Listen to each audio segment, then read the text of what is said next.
Friends, நோய் நாடி நோய் முதல் நாடி அது தணிக்கும் வாய் நாடி வாய்ப்பச் செயல். நான் உங்கள் சித்த மருத்துவர் டாக்டர் பாரதி பேசுகிறேன். நம்ம சங்க மருத்துவம் சேனலில் மூலிகைகளை பற்றியும் நோய்களை பற்றியும் பார்த்துட்டு வரோம். அதில் நம்ம இன்றைக்கி பார்க்க போகிற மூலிகை மஞ்சள். மஞ்சளில் நிறைய டைப்ஸ் இருக்குது. அது இல்லாமல் மஞ்சள் நம்மளுக்கு நிறையா விதத்துலேயும் யூஸ் ஆகுது, ஈஸியாக கிடைக்கிறதும் கூட. ஸோ அதை பற்றி தான் இன்றைக்கி நம்ம பார்க்க போகிறோம். இதில் இப்போ கஸ்தூரி மஞ்சள் இருக்குது, மர மஞ்சள் இருக்குது, கப்பு மஞ்சள் இருக்குது, விராலி மஞ்சள் இருக்குது. இப்போ ஃபஸ்ட்டு நம்ம பார்க்க போகிறது கஸ்தூரி மஞ்சள். இதோடைய கிழங்கு தான் நம்ம யூஸ் பண்ணுறோம். இந்த சுவை பார்த்திங்கன்னா கசப்பு சுவை. இது புண்ணுக்கு, கரப்பானுக்கு, குட்டி குட்டி புழுலாம் வர மாதிரி இருக்கும் சில பேருக்கு அந்த புண்ணில். அந்த இதுக்கெல்லாம் இதை யூஸ் பண்ணுறாங்க. இதை அரைச்சி நம்ம குளிச்சுட்டு வந்தோம் அப்படின்னா இந்த கரப்பான், புண்ணு, அப்புறம் மந்தமாக இருக்கும் சில பேருக்கு, அவங்களுக்கு எல்லாமே சரியாயிடும். இதை எண்ணெயில் போட்டு காய்ச்சி உடல் வலிக்கு, அதாவது உடம்பு ஃபுல்லாக வலி இருக்கும், அவங்களுக்கு இதை தடவலாம். இன்னொன்று, இதை முகத்தில் பூசிக்கிட்டாலும் முகம் நல்லா க்ளோனஸ் இருக்கும். அடிப்பட்ட இடத்துலையும் இதை தடவணும் அப்படின்னா சீக்கிரமாக ஆறிடும். இப்போ அடுத்து பார்க்க போகிறது சாதா மஞ்சள் பற்றி பார்க்கலாம். இதோடைய வேறு பெயர்னு பார்த்திங்கன்னா அரிசனம், பீதம். இதோடைய கிழங்கு தான் நம்ம மருத்துவத்துக்கு யூஸ் பண்ணுறோம். இதோட சுவைன்னு பார்த்திங்கன்னா காரம், கசப்பு. இதில் கப்பு மஞ்சள், கறி மஞ்சள்னு சொல்கிறாங்க. அந்த கப்பு மஞ்சள் எப்படி தயாரிக்கிறாங்க அப்படின்னா, அந்த மஞ்சள் கிழங்கு பெரிய கிழங்காக எடுத்து அதை உலர்த்தி நல்லெண்ணெயில் பக்குவம் செஞ்சாங்கன்னா அது கப்பு மஞ்சள். கறி மஞ்சள் அப்படின்றதும் விராலி மஞ்சள் அப்படின்றதும் ஒன்று தான். அந்த மஞ்சளே விரல் மாதிரி அந்த கிளையாக போகும்ல, அந்த விரலை எடுத்து சாணப்பால், அதாவது பசுஞ்சாணம் இருக்குல்ல, அதிலிருந்து அந்த பால் அதை கரைச்சி எடுத்தாங்கன்னா அதுதான் சாணப்பால். அந்த பாலில் வேக வச்சு அதை பக்குவம் செஞ்சு விற்கிறது தான் விராலி மஞ்சள்.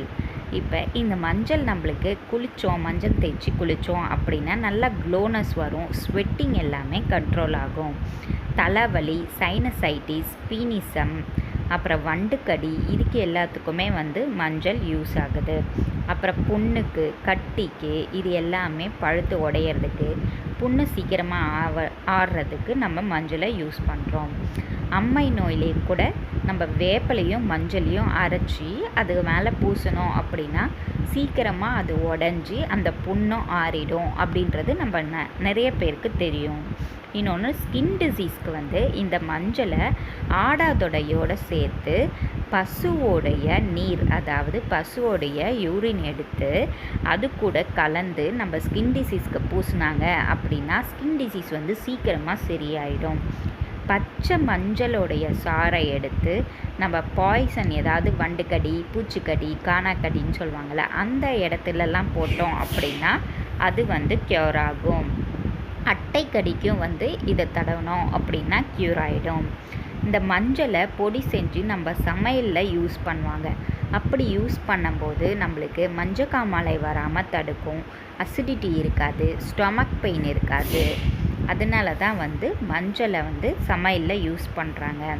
இந்த மஞ்சளை வெள்ளை சீலையில், அதாவது வெள்ளை துணியில் தடவிட்டு, அதை மஞ்சள் கரைச்ச நீரில் அந்த வெள்ளை துணியை நனைச்சி அதுக்கப்புறம் அதை காய வச்சு கண்ணில் இருக்க பிரச்சனைக்கு கண்ணை நம்ம தடவிட்டு வந்தோம், கண்ணை தொடச்சிட்டு வந்தோம் அப்படின்னா கண்ணில் இருக்க அந்த சிவப்பாக இருக்கிறது, கண் வலி, கண் நோய் எல்லாமே சரியாயிடும். அடுத்தது மர மஞ்சள். இதோடைய வேறு பேர்னு பார்த்திங்கன்னா தாராவி. இதோட சுவை கசப்பு. இது சக்கையை தான் நம்ம யூஸ் பண்ணுறாங்க. இந்த குழந்தைங்களுக்கெல்லாம் மாந்தம் அடிக்கடி பிடிச்சிரும். அப்போ இந்த மர மஞ்சளை தான் எடுத்து கஷாயம் போட்டு ஒரு பாலாடை ஊற்றி விடுவாங்க. நம்ம தலைவலிக்கும் இந்த மர மஞ்சளை அரைச்சி பத்து போடலாம். இந்த மஞ்சள் கூட உப்பு போட்டு வேது பிடிக்கிறதுக்கு நம்ம யூஸ் பண்ணிக்கலாம். அதாவது மூக்கடைப்பு இருந்தாலும், தலைவலி பிரச்சனை இருந்தாலும் இந்த மஞ்சளையும் உப்பையும் சேர்த்து நம்ம வேது பிடிக்க யூஸ் பண்ணிக்கலாம். இந்த மஞ்சளை நெருப்பில் சுட்டு எரித்தோம்னா அதுலேருந்து ஒரு புகை வரும். அந்த புகையை நம்ம மூந்தோம் அப்படின்னா, அதாவது சுவாசித்தோம் அப்படின்னா தலைவலி, தலைபாரம் அது எல்லாமே வந்து சரியாயிடும். இந்த மஞ்சள் பொடி கூட தேங்காய் எண்ணெயை கலந்து புண்ணில் போட்டோம் அப்படின்னா புண்ணு வந்து ஆறிடும்.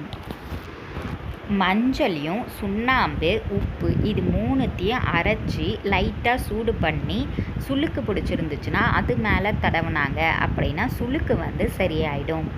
மஞ்சள் தூளை சுண்ணாம்போடைய சேர்த்து நகை சுத்தின்னு சொல்லுவாங்கள்ல, அதுக்கு வந்து நகத்தை சுற்றி இதை போட்டு விட்டாங்க அப்படின்னா நகை சுற்றி சீக்கிரமாக ஆறிடும். மஞ்சள் தூள் கூட தேன் கலந்து சாப்பிட்டாங்க அப்படின்னா இருமல் வந்து சரியாயிடும்.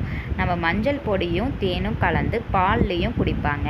மிளகு சேர்த்தும் பாலில் குடித்தோம் அப்படின்னாலும் இருமல், சளி பிரச்சனை எல்லாமே சரியாயிடும். இப்போ நம்ம இன்றைக்கி மஞ்சளை பற்றி நிறையா விஷயங்கள் தெரிஞ்சுக்கிட்டோம்.